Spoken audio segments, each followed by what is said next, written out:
I finally got the strength to leave. Something in me finally clicked. Several long years before I realized I was worth more. I deserve more. I thank God for the strength to walk away, for the courage to face my fears instead of pretending everything was fine, because for a long time I told myself lies. I said maybe if I love harder, maybe if I try more, maybe if I stay patient, things will change, but patience started to look a lot like pain. And loyalty started to feel like I was abandoning myself, because the truth is I saw the signs. The disrespect, the mistreatment, the way my feelings were dismissed like they didn't matter. The way I would speak my heart and somehow I would still end up apologizing.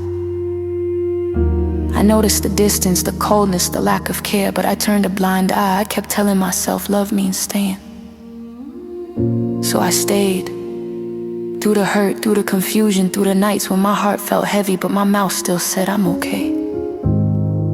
I even tried to fix it. I asked for counseling. I reached out for help. I spoke with people who cared enough to tell me the truth. They gave me wisdom, they gave me advice, but I never took the advice because my heart was still holding on to the version of him I kept hoping would appear. And sometimes I even turned on the people who were trying to protect me. Friends, family, the very ones who loved me enough to say this isn't healthy, you deserve better.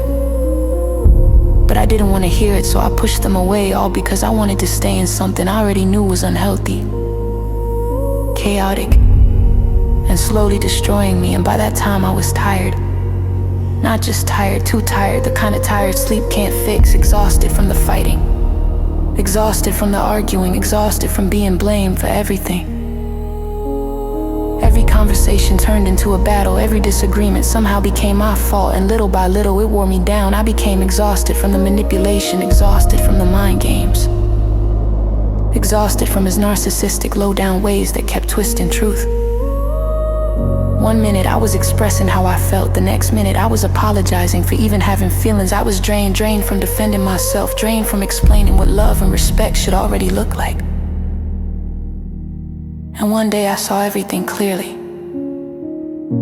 Not the version of him I created in my mind, but the man he had been showing me all along, and that truth hurt. Because the signs were never hidden. They were right there in front of me, and that was the moment the illusion broke, because I realized I wasn't fighting for love. I was fighting to keep alive a story that was already over. And somewhere along the way I realized something else. I had lost a lot. Not just time, but people, family, friends. The ones who loved me, the ones who tried to warn me. Some relationships broke, some grew distant, all because I stayed committed to something that was destroying me. And before I knew it, I felt alone. And in that quiet place where loneliness meets truth, there was only one place left to turn: God. For the first time in a long time, I stopped pretending, I stopped making excuses, and I started talking to God, really talking. I prayed for strength, I prayed for courage, I prayed for clarity. I asked God to help me do the thing I had been too afraid to do, to leave. And somewhere in those prayers something shifted, something inside my spirit finally lined up with the truth I had been avoiding for several long years. That's when it clicked. That's when everything changed. Because the moment I finally leaned on God was the moment I finally found the strength to walk away. And that moment changed my life for the better.